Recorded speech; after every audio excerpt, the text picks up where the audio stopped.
eza na ba plan moko ezalaki ko salema na cadre ya ko détruire non seulement ko conquérir ba ville na biso tozala bazaki na plan ya kokomati ko déstabiliser plutôt pouvoir ya Kinshasa pour ko consolider pouvoir na bango na kati ya Goma. Le rapport de la réunion pour la mise en exécution d'un plan de conquête de la ville de Goma. Détails et belé, je vous épargne tous les détails. Mais vous avez vu au moins le rapport. Je vais passer à l'essentiel ici. L'essentiel, c'est quoi pour moi? L'essentiel ici, c'est que la Kisabino, participant na katia ba réunion. La réunion tenue le 20 janvier 2025 avait pour objectif principal d'établir des méthodes stratégiques visant à contraindre le régime de Kinshasa à engager des négociations après la prise totale et définitive de la ville de Goma. Là, c'est quelques jours avant Kozwa Goma parce que on a eu côté le bino, c'était d'abord le plan ya Kozwa Nayango Goma conquête. Oyo ezalaki plan ya conquête ya Goma après tango ba moni ke ba koma ki déjà peine pour ba percer vers plan na bango. C'est ainsi que va planifier une semaine avant.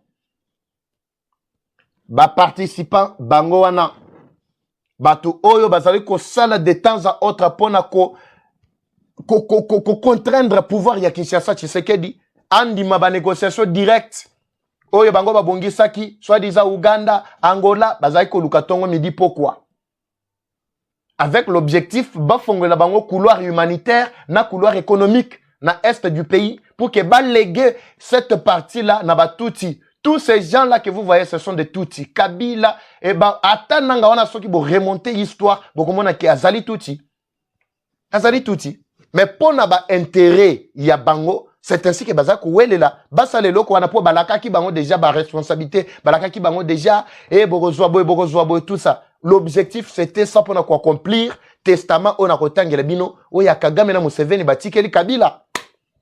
C'est ce que Kabila voulait dire na Goma. Mais quand il a vu que non se raté, Nagoye Bisabino, c'est qu'il a dit finalement. Et si vous êtes en train de voir, parmi les participants, d'abord la réunion tenue 20 janvier 2025 avait pour objectif principal d'établir les méthodes stratégiques visant à contraindre le régime de Kinshasa à engager des négociations après la prise totale et définitive de la ville de Goma. Participants, j'ai dit je vous épargne les détails parce que je ne veux pas dans cette émission, il y a minute et belé. Participants. Les participants à cette rencontre étaient les suivants. Nous avons Bertrand Bissimo qui était sur place. Christophe Nanga. J'avais parlé de ce monsieur qui était en train d'aménager une piste d'atterrissage Yamounene na Bazuele quand il était encore gouverneur. Totiarama kelele awa batubalinga ki koyo kabisote surtout Kinshasa. Yé moko ba rappelé na Kinshasa ya kosi bango a dribbler bango a zongi. Tshisekedi a dirigé vraiment au milieu des adversités. Christophe Nanga, visioconférence, parce que Akimaki, à un certain moment, est Kokima, mais sénateur Makimi a lobby Nazana exil. Exil te Bakimaki. Jean-Jacques Mamba na Belgique par visioconférence. Boamunda Ntumba Frank par visioconférence depuis Kinshasa. Boamunda Ntumba Frank, c'est qui? C'est le président, Nagolo Bandengenin, pas le président. Mais, Nani, le chef, il y a maison civile. Maison militaire plutôt, je m'excuse. Le chef, il y a maison militaire. Il y a chef de l'État, il y a Tshisekedi. Frank, Tumbabwa Munda. Azawara Tilelo. Batuna Babetaki Maboko Awa, non, Boko Selake Makambo. Il est libre. Tout ça. Il a été interpellé, ce n'est pas pour rien. C'est quand ces documents avaient fuité que le gouvernement avait compris que non, il faut tout interpeller. Tokende, Frank Tumbabwa Munda. Tozana ni Mususu Kuna. Yobelo. Wanande alobi kengande Suka Momeli Makila Nanga. Yobelo Nanga Corneille. Joseph Kabila Kabange. Ouazali numéro 1 chef na bango tout. A participé à la visioconférence. Bao bazaki sur place. Bo mona ke ba komi visioconférence te batiki ka vide lokola Nanga, lokola bisimwa, bozana ka cha umona. Jeannette Kabila. Azarias Ruberwa, Touti Aliboso. Dani Banza Maloba, Dani Banza. Et ambassadeur itinérant du chef de l'État. Et le bien-aimé du chef de l'État. Il était là. Moïse Katumbi. Bozo Landabiso. parmi batu oyo bazali ko prendre part na ba réunion wana pour comploter contre mboka na bango botuna ya zawapi na keibo ina botusa na exil azalaki ko aménager piste ya Mulonde aérodrome moko ya Mulonde akimaka po nini azalaki ko aménager ngo pona nini plan moko na oyo Christophe Nanga na bazwele Katumbi bino bato Katumbi bozoyoka Paul Kagame ye moko en personne en visioconférence na Muhoozi Kainerugaba oyo tata oyo mutu esalaka bien te wana oyo Uganda, celui qui était le représentant mukolo wana ya Uganda, chef d'état-major général Kahuhu Mugozi esilite lista mususu ezawapi bozenabi c'est la liste mususu on doit y aller progressivement, ne vous en faites pas. Je vous épargne tous les autres détails parce que les en voilà. Yori Museveni, visioconférence. Angèle Samoa, visioconférence. Georges Massafu, visioconférence. Ange Kagame, Claudel Lubaya. Très bien. Mususu Yewana. Master ya Sesanga. Sesanga ebisi to ngana ko s'afficher te yo o s'afficher. Lubaya. Kong Kasai Central bosana kacha ulandangai. Mutu ya suka bota la bino moko botanga kombo na ye nani? Pacte social. Njambe na ngai. Njamba za malamu, njamba za munene. Pacte social. Abe Chole, Donacé Chole. Aza abe, monseigneur. Rebelle. Rebelle. Ouais, bisanga papa il va au fingi au lobby rebelle, ils ont fingate, ils ont qualification na ye. Abe Chole. C'est pourquoi je donne 1001 raisons na Abe Blaise Kanda. Na Kasai oriental na Mbujimai. Nous avons pambole place à Zouami. Na paroisse Notre-Dame de l'Espérance.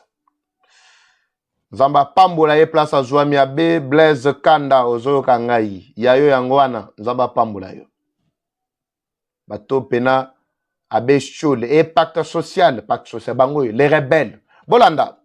La réunion a débuté par une introduction de Bertrand Bissimois qui a rappelé l'importance stratégique de la prise de Goma et les enjeux liés aux négociations avec le régime de Kinshasa avant la prise directe de Haut-Katanga, Lualaba et Tanganyika le 17 février 2025. Ça, c'est la date qui a été arrêtée. Pour être basé à Katanga, Lualaba, Tanganyika. Balinga bakita kote Uvira, soki bakiti, Tanganyika, Bazui, Katanga, tout ça. Je passe très rapidement, comme je l'ai dit, je vous épargne tous les détails. Ici, je dois d'abord détailler les quelques stratégies proposées. Plusieurs stratégies ont été discutées pour atteindre l'objectif fixé. La pression militaire, c'est-à-dire renforcer les capacités militaires de M23 AFC pour rassurer et plutôt dissuader toute intervention du régime de Kinshasa en collaborant plutôt directement avec le corps militaire qui détient la décision sur l'armée de la RDC. Le corps militaire qui détenait la décision sur la RDC, c'est qui? Les Massonzou, les Ntumbabwamunda, et les Banza, et tous ces gens-là. C'est ainsi que Kabila Zako tambola zalaki ne sengo. Azo tambola lobby, nyon seza na maboko nangai. Tous les généraux. Na bisa bino que tous les généraux otoza na bango lelo. Ezaka Kabila. Kabila ne mto asala bango. Tshisekedi na asala ta général mon côté.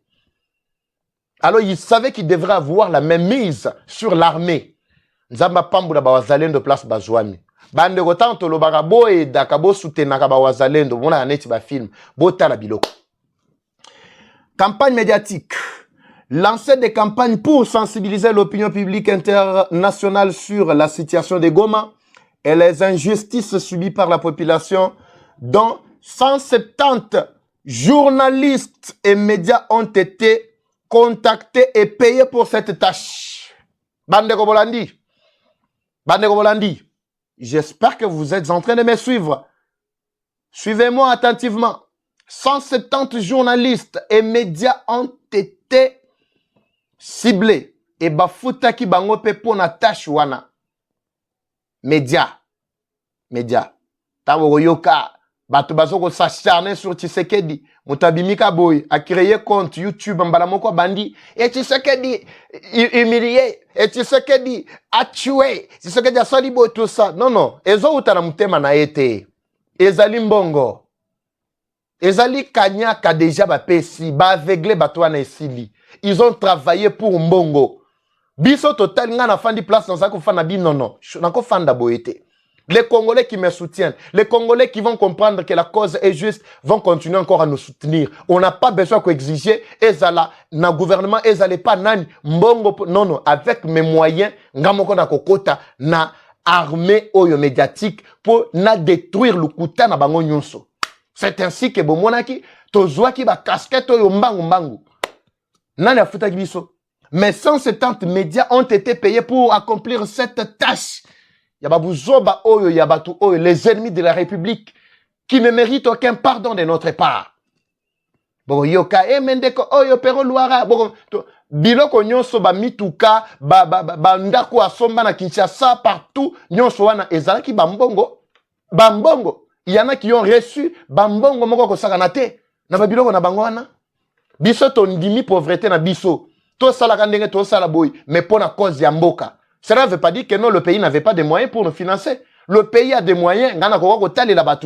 Parce que Toyebi, même ceux qui sont autour de Tshisekedi, soit disant qu'ils pouvaient, à un certain moment, Kobenga Tabo et Papa Eva, en tout cas, Moussalo Sala, compte Yayo, to alimenter compte à la hauteur Yaboy. Sombape Mutuka, Nengo Tambo la Makolo. Sombape Ndaku, Nengo Zaboy. Sombape Salape Boy. Moussalo Todako Sala, to Sala, Wopona Mboka. Mais Mboka, Zalaki na bateau, Bazali ko diriger. Bazana Kacha ko diriger. Bayoka Kabiso Tongo me dit pourquoi. Mais ces gens-là ont été payés pour détruire le pays. Mais nous qui construisons le pays, on n'avait rien exigé. C'est ça qu'on appelle patriotisme, Bandero Balandi. C'est pourquoi je vous demande, vous tous qui nous suivez, de nous faire encore confiance. Bloc Yamakasi Bandeko, Bitumba Otosiliko Longa Yango, Mbokeza Biso. Ndenge Moko na Bawazalendo na Biso. Ils n'ont pas besoin de moyens. Nabisa Bino Bambongo Bazako Pesa Batouana Banyangalakata, il y a 1,23 ba militaires. Par jour, chacun touché au moins 150. Ils ont doublé 300. Par jour, $300. $450 pour la Rozoa, ville ya Bukavu, Oba Kotaki, librement. Mais Bawazalendo na Biso Mafutara Bango combien?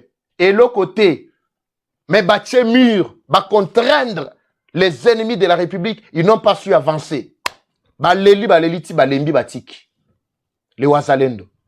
De même avec nous ici. Nous travaillons pour la nation. Tozo kendetina souka. Mathieza bien. Tokei. Tozawapi. Insurrection populaire.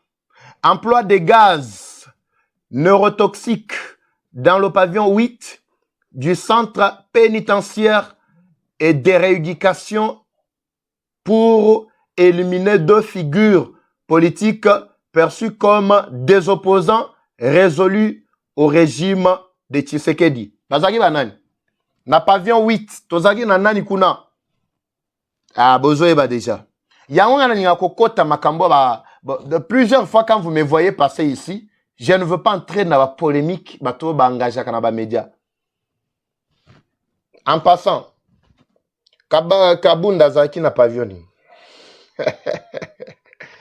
Mais Kabunda c'est l'opposant, n'est-ce pas? Ya Tshisekedi. Opposant, j'irai à Tshisekedi. Même après sortie naïe, il y a prison. Vous avez suivi même ma déclaration naïe. Opposant à Makasiti les lois à combattre Tshisekedi. Mais pourquoi Balinga qui va éliminer Kabunda? Kabunda nana ni musus na bombi, le deuxième na bombi. Toke moi malembe. Magambo eza. Objectif ezalaki ya nini? Tango bakosala tango bakobwaka ba gaz wana ba éliminer ba figure wana ezo créer panique na Kinshasa. Ba kino lokola biso tolinga kaka eloko moko to fandeli yango to bosani ke no toza agressé to komi ko tourner tout autour ya eloko moko ba distraire biso en attendant bazo continuer na ko bunda kotoyo pona ko détruire mboka na biso pona ko zwa Goma. Je vous ai dit, je vous épargne beaucoup de détails. Ici, c'est sûr, ndenge bazalaki ko kabola minéraux na biso na ba tuana partenaire soi-disant na bango, tout ça, pourcentage 20, 80, 60, ils eux n'avaient même pas besoin de bambongo. D'abord, ils ont besoin qu'ils va fournir bango tout ce dont ils avaient besoin. Munitions, bongo, organisation, c'est tout ce dont ils avaient besoin. Minerai, non, c'est rien pour vous, pour eux. On doit passer très rapidement. On a des détails. Moussousou, on a qui s'éterniser sur Yangote. Awa tozali na ba groupe qui était allié na batuana, les groupes qui devraient les accompagner na musana bango wana, groupe wana, yango wana, na exécution ya plan na bango. Les groupes qui devraient être associés. Boyoka FDLR rao. Toke malembe. Makamboyo. Pardon. Groupe Zahir ezana, ezaba Malanga. Oui. Malanga, oyo babomaki wana, Zahir, groupe na bango Zahir. FPAC, Turaneo, baoyo batuti wana bozomona. FRPI, FPI, Chinya Kilima 1, Chinya Kilima 2, FPDC. Et dans le mouvement, oyo boyokaki dernièrement, non, bakendaki, ce sont des Wazalendo, bakendaki ko adhérer, ne sont pas des Wazalendo. Il n'y a personne qui puisse adhérer en cours au Bandeko. Bolanda biso bien. Adhésion en cours, ils allaient quitter. Tout le monde était déjà dans la chose. C'était juste une manifestation. Comme il s'est prononcé. Kagame Akula Kibango, chacun se prononce. Chacun assume ses responsabilités. Mouvement article 64. Katanga Uni, Katanga Nietu. Là, je parle à nos frères du Katanga. Talandeng va utiliser Rabino. Bazo utiliser bino, bazo alimenter tension na kati na bino pour rien, pour na déstabiliser. Lualaba, Grand au Katanga, Tanganyika, c'est les seuls, je peux dire, parmi les provinces où ils ont déjà, et là, il y a développement, il y a makasi na mboka na biso. Si je dis le contraire, mutumo kwa contredire nga au. Vous pensez que vous allez émerger, vous allez développer, c'est pour votre intérêt égoïste. Individu, un groupe d'individus qui veut mettre tout Katanga na kati buzoba. C'est pourquoi j'aime bien de comment benga depuis l'ikasi à l'obi. Papa, il va quoi ça noter. Sheba Katanga, tu as la muka. Tu as fungula mesu. Mancho et fungwami. Bako ça noter.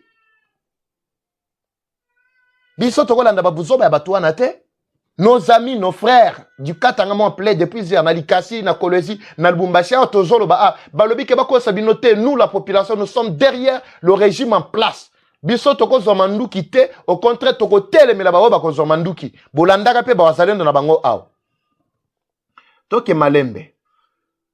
Intervention rapide casque bleu, bazaki na kati. Et wazalendo bus. Wana lukuta waza kokosa balobi ke no eza wazalendo. AC Kianda Ira. M23 FDLR. Est-ce que mutumoko aso mon FDLR place wana? Très bien.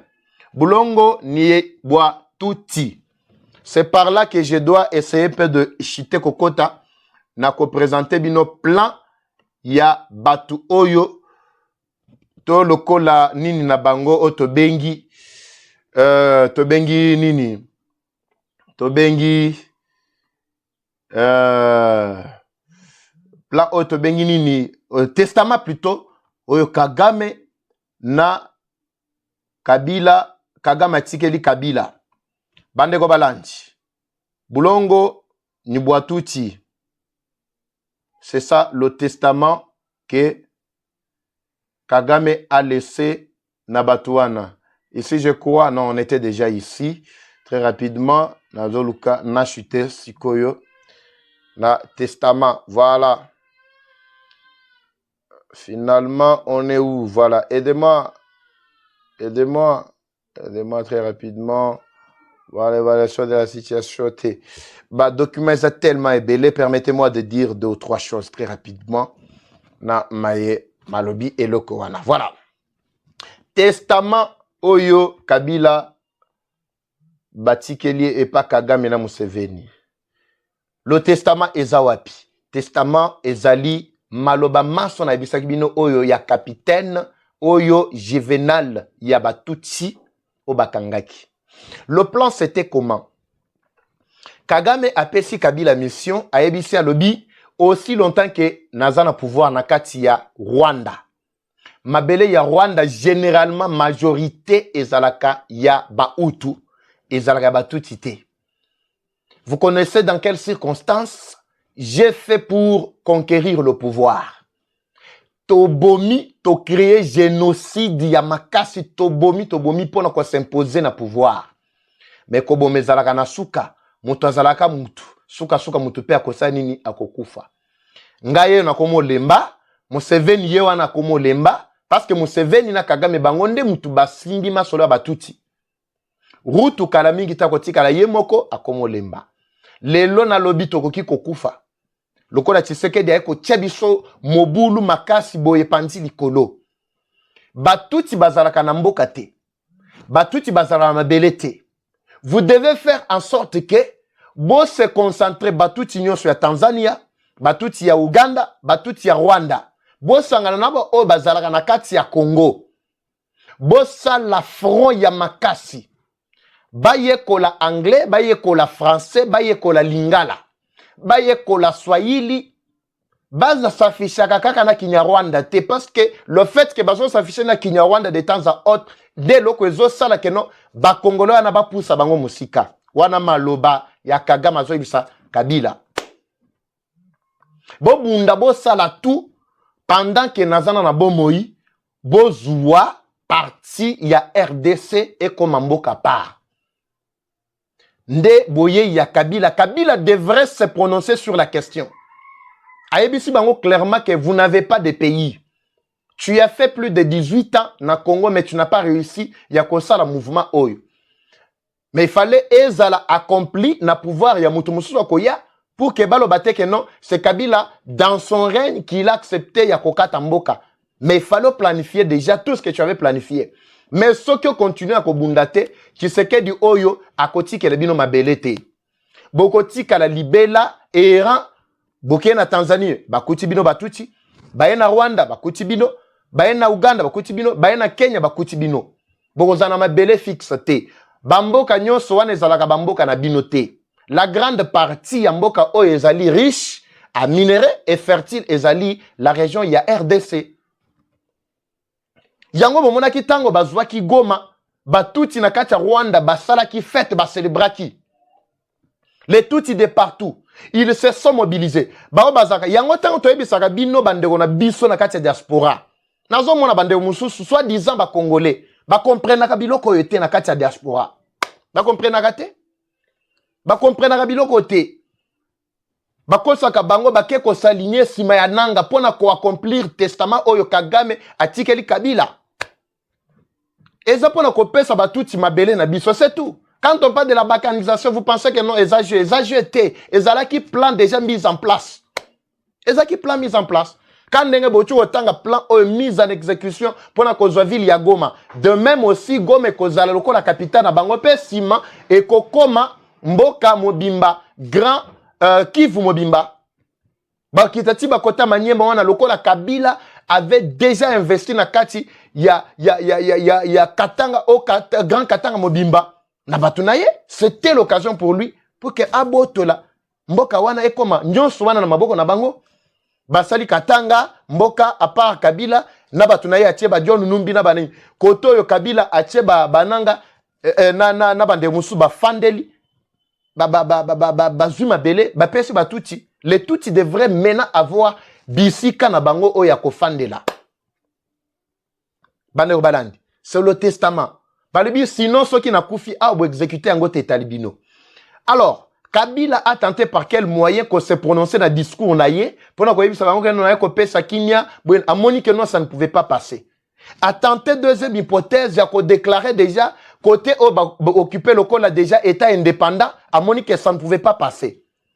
C'est ainsi que n'a pour parler il y a Doha et pas Iwapi Bakendaki, ba m'équiper ko koti selo ko wana nakati mais esimbité. Balobi non. Population ya Congo mobimba na Grand Kivu déjà balamuki moyen lokone leka ezate. Ils ont échoué lamentablement. Ezalakuna partout où ils passaient, ils ont échoué lamentablement. Alors le deuxième plan oyo bazana kacha commenté ezali ya coup d'état. bako sabino te bandeko. Le plan ya coup d'état est toujours en marche. Yango nga nazo ebisa ba wazalendo, nazo ebisa ba kombata, wana biso ba kongole biso mokonde mtutozo la muka. Bitumba oyo tokomi nango na suka. To landa ba manœuvre ya batuana te. To kende ti na suka. Ba libérer ba espace na biso, bisika biso wango ba zwani, ba libérer ba espace na biso.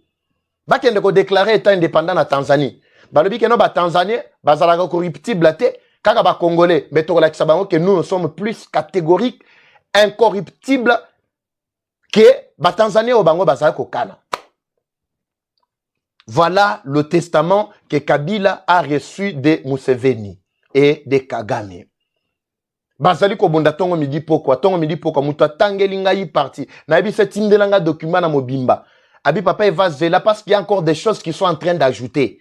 Ce qui te faire fuiter déjà étape oyo ba ko ajouter biloko wana te. Nazolo ba po boyo ka déjà que naza déjà en possession de tout ce que Kagame a déjà dit à Kabila. Kagame sent déjà sa mort proche et Zali déjà ko s'approche. C'est tout ce qui se passe bandeko balandi. Alors biso ba congolais toko kanga maboko te. Na régime ya Tshisekedi, c'est le seul Tshisekedi ne mutoyo ko rétablir, ko unifier mboka oyo, mboke zonga ka ndenge zalaki. Ba pla o ba bandaki depuis plus de 30 ans et échoué complètement. Ba tout se sont mobilisés partout. Ba tindela ka bandeko na bango ba mbongo, ba finança ka ba média, tongo midi poko tout ça. Ba o ya biso batalika ka ndenge tozo bunda boye. Te, botala ka ndenge tozo bunda boye te, boko taper na eloko. Ndeko moko ebisinga depuis poto lobi papa eva, il faut to fongola compte. To fongola compte pour ko soutenir ba wazalendo na biso wana. Ba tuti ba s'organiser ka ba tindela ka batuna bango ba M23 ba tindela bango ba mbongo. Ba tindela bango ba moyen. Mais biso ba congolais tozo tala ka na musika po anini. Non, nous sommes nombreux. Likaniswa neza bien. Quand ça neza bien, to fongola compte moko uniquement pour na ba waza na biso. Asuki alobi ndenge yo pe obundaka boy na bandeko boze belé ba bundaka po na mboka. Il faut moi soutien. Ça, c'est une obligation. Parce que Moussala Bozo Sala, ils ont mettre mal à l'aise, ils ont détruit le plan. Il y a Benmi contre Mboka Nabiso. Effectivement, c'est ce que nous voulons. Bandeko Balandi. Plan Nabango, Oyo Bazana Kacha Kobongisa, échoué. Le fait que les militaires Nabango, il y a M23, Naba Oyo soi-disant, Bakendaki, Bayeko se rendre Naba Wazalendo, Ezali, plan Oyo, Yasuka, Bazana Kacha ko planifié. Pour nini babi binobo kende sikobo kende kokota na kati ya bawazalendo bola kiseke boza déjà batu na bango parce que kala mingi te Amerika koya tango ko Amerika koya armée o ekozala mise en place na formé lokola bango baza déjà na ba avance wana binope boza déjà na kati ya babiloko na boye ko la pe anglais po bo infiltrer tango be ekoko makeno e bandi déjà bo banda pe ko sala pe ba marche ko réclamer que ba pese bino pe parti ya mabele e bandi le lote Azaria sur Robert Oyo akabela ki bango soi-disant Mulenge akabela ki bango Minembwe commune rurale ya Minembwe na bo sanité ba pesinga pe plutôt fuite mususu ya bisika prochainement tant na kozonga sikoko détailler ba place ba Rwandais ba fandi na kati ya bamboka ba Rwandais ba fanda kati mboka na bosani tende ko na ngai na Grand Katanga na ko revenir sur le dossier na Grand Katanga na Congolo place au ba Rwandais ba fandi na kati ya bene je pense na ko revoir mboka wana awa village wana ba chef coutumier ya place wana ba teka mabele ba pesa ba Rwandais mabele ba tuti bazawa na ils font la loi ba pesi pe place wana kombo ya Rwanda 2 ba bengango Rwanda 2 tongo midi po ba chepe ba barrière na Congo na biso. Prochain numéro na kozongela ezaka wana te ezana ba place o pena ba Rwandais bazo sala loi na mboka na biso. Il faut te dénoncer gouvernement soit yeba kité ayeba pour mettre fin complètement na projet macabre baza la recherche ya mabele ba kozwa te. Bokozonga ka kote bo utaki. Mabele za awate lelo nde boya ko luka mabele na Congo. Te boyebi place bo utaki. Bandeko balandi na suki awa ngana bino tokutani na prochain numéro nzamba pambola bino kimia na kati ya mabota mabino. À bientôt.